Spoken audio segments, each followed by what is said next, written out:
Picnic মনে হচ্ছে বলো, এইটুকু টাইমের জন্য আমরা পিকনিক করছি। এইখানে একটা দারুণ সুন্দর জায়গা রয়েছে যেখানে আমরা লাঞ্চ করব। ছোটা ডন, বাদর থেকে এখন ছোটা ডন হয়ে গেছে। Hello everyone, welcome back to my channel. আমি সায়নী আর তোমরা দেখছো সায়নীজ ব্লগ। থাম্বনেল দেখে তো বুঝতেই পারছো যে আজকের ভিডিওটা কি নিয়ে হতে চলেছে। তো এখন আমরা রওনা দিচ্ছি ধবলগিরি মন্দিরের উদ্দেশ্যে। তো চলো মন্দিরে প্রবেশ করি। মন্দির তো দেখাবোই, সাথে এই মন্দিরের কিছু সংক্ষিপ্ত হিস্ট্রি আমরা জেনে নেব। এখন আমরা যাচ্ছি ধবলগিরির মন্দিরের উদ্দেশ্যে। এখানে অনেকটা আগেই আমাদেরকে গাড়িটা পার্ক করে রাখতে হলো, আর তারপর হেঁটে হেঁটে যেতে হচ্ছে। আরো স্পিডে হাঁটো, স্পিডে হাঁটো, না তো আর অন্যগুলো দেখতে পাবা না। সেসব ছোটা ডন, বাদর থেকে এখন ছোটা ডন হয়ে গেছে। দেখবি লাগবে না, আমরা এখন এসেছিলাম তখন একটা এখানে কত কত মূর্তি রয়েছে।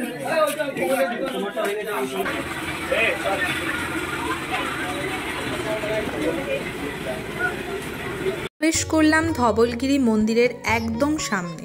তো তাহলে দেখে নিই এই ধবলগিরি মন্দির, আর সাথে জেনে নিই সংক্ষিপ্ত ইতিহাস।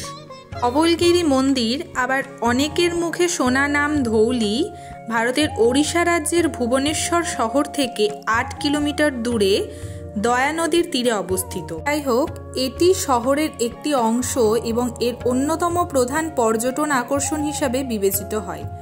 সমতল ভূমি, বনভূমি এবং দয়া নদী দ্বারা বেষ্টিত এই পাহাড়গুলি শুধুমাত্র ওড়িশা নয়, ভারতের ইতিহাসেও উচ্চ গুরুত্ব বহন করে। এবং এটি সেই স্থান যেখানে মৌর্য রাজ্য এবং কলিঙ্গ রাজ্যের মধ্যে বিখ্যাত কলিঙ্গ যুদ্ধ হয়েছিল, এবং যেখানে সম্রাট অশোক যুদ্ধে জয়লাভ করার পরে মৃত্যুর সংখ্যা এবং সের বিশালতায় বিস্মিত হয়েছিলেন। এটি সেই জায়গা যেখানে তপস্যা হিসাবে তিনি বৌদ্ধ ধর্মের পথ অনুসরণ করেছিলেন। এই যুদ্ধ এবং অশোকের পরবর্তী রূপান্তরকে স্মরণ করার জন্য এই পাহাড়গুলিতে একটি স্তূপের আকারে একটি স্মারক তৈরি করা হয়েছে, যাকে শান্তি স্তূপ বা শান্তি প্যাগোডা বলা হয়।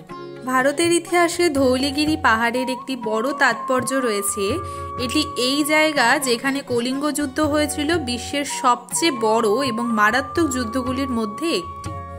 এই রক্তক্ষয়ী যুদ্ধে 1.5 লাখ থেকে 2 লাখেরও বেশি সৈন্য প্রাণ হারায় বলে ধারণা করা হয়। আর এই যুদ্ধে রক্তপাত এতটাই হয়েছিল যে গোটা দয়া নদী লাল হয়ে গিয়েছিল। শান্তি স্তূপের চারদিকে রয়েছে 4টি বিভিন্ন আকারের বুদ্ধ মূর্তি, এবং এই মন্দিরের দেওয়ালে ভগবান বুদ্ধের জীবন কাহিনী চিত্রের মাধ্যমেও দেওয়া রয়েছে। এখানে আবার একটা ছোট মন্দির আছে, দেখে আসি।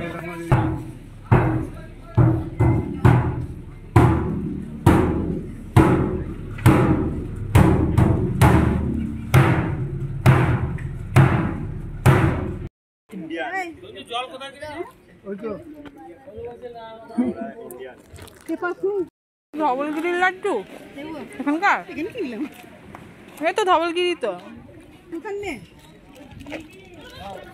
খুব একটা ভালো না টেস্টটা। এইখানে একটা দারুণ সুন্দর জায়গা রয়েছে যেখানে আমরা লাঞ্চ করব। হ্যাঁ, এখানে এই টেবিল চেয়ার বানিয়ে নিতে হবে। হ্যাঁ, ওখানটায় বসতে দেবে না, ওখানটায় বসতে দিলে ওই জায়গাটা ভালো। হ্যাঁ, এখানে বসে বসে হাতে ধরে খেয়ে নেওয়া যাবে, তো এটাই বেটার। এত সুন্দর একটা জায়গা পাওয়া গেছে আবার কি। বাহ, তুমিও সুন্দর বসে গেছো।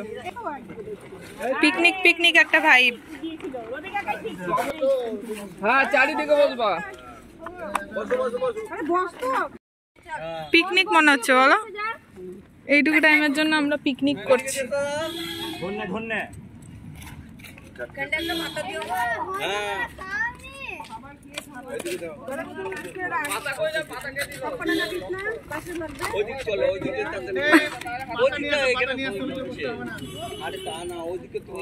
বাবা, আমার ভাই কত কাজ করছে।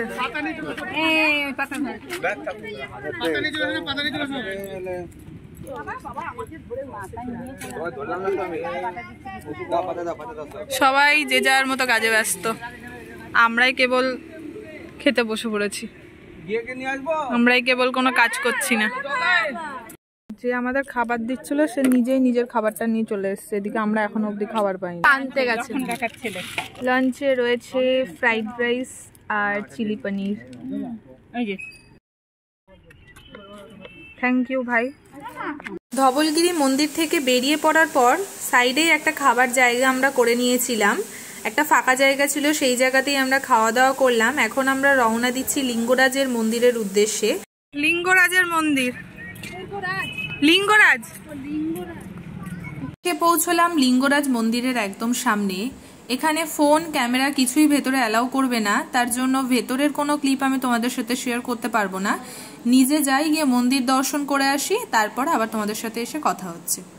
চলে আসলাম সর্বশেষ নন্দনকানন চিড়িয়াখানা, যেটা খুবই ফেমাস আর ছোটবেলা থেকে যতবারই এখানে এসেছি বেশ ভালো লেগেছে। সব থেকে প্রিয় সাইট সিন বলতে গেলে এটাই। তো চলো এখন ভেতরে প্রবেশ করা যাক। যেহেতু হাতে সময় খুব একটা বেশি নেই, তাই আমরা এখানে খুব তাড়াতাড়ি ঘুরে নেব। নন্দনকাননের ভেতরে ঢোকার জন্য টিকিট কাটা হয়ে গেছে। এখানে টিকিট মূল্য 50, মানে অ্যাডাল্ট 50 আর বাচ্চাদের জন্য 10 টাকা করে।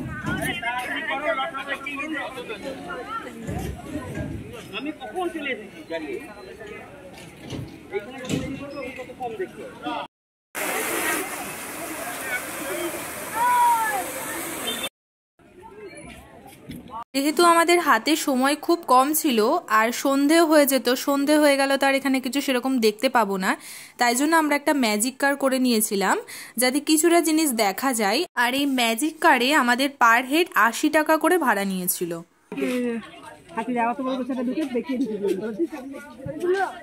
সামনে ময়ূর, পেছনে হাতি।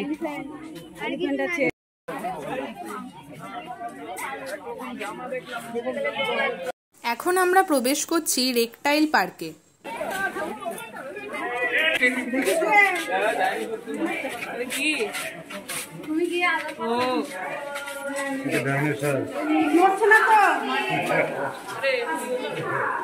এরকম নাকি?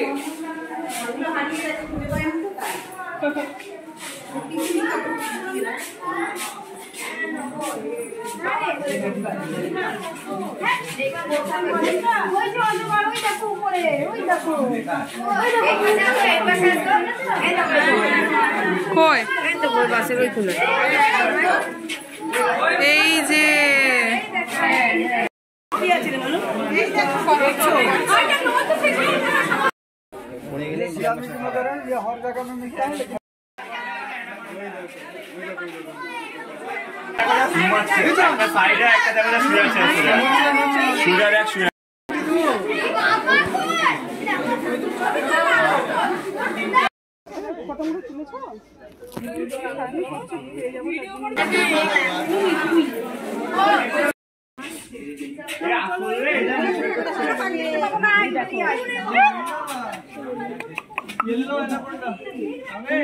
মা পড়া লেগেছিল পাখির দুনিয়া।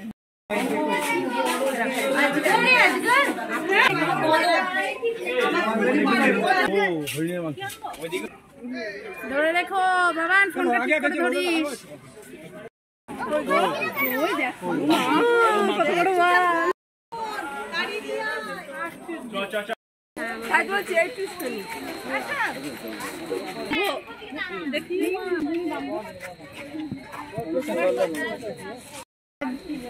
দুই বন্ধু। ও তোকে ভিডিও করতে দেখবে, রিলস করতে দিচ্ছে। ও বলছে ফটো তুললে হবে না, আমাকে ব্লগে ছাড়তে হবে, আমার ব্লগ করে ছাড়তে হবে। আছে এই দেখ চিতা, কত কত ময়ূর।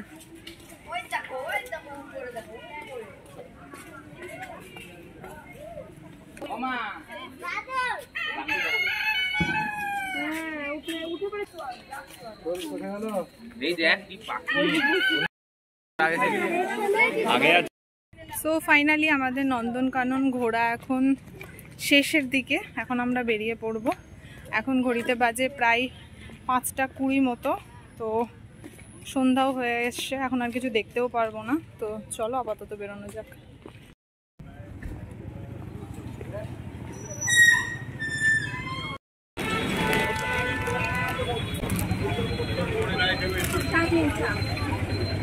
আজকের মতো ঘোরাফেরাও ডান। এখন আমরা হোটেলের দিকে রওনা দিচ্ছি। তো ভিডিওটাও তাহলে এখানেই এন্ড করছি। যদি ভিডিওটা ভালো লেগে থাকে তাহলে অবশ্যই like, comment, share and subscribe করে দিও। দেখা হবে নতুন কোনো ভিডিও নিয়ে খুব শিগগির। সবাই সুস্থ থেকো, সাবধানে থেকো, ভালো থেকো।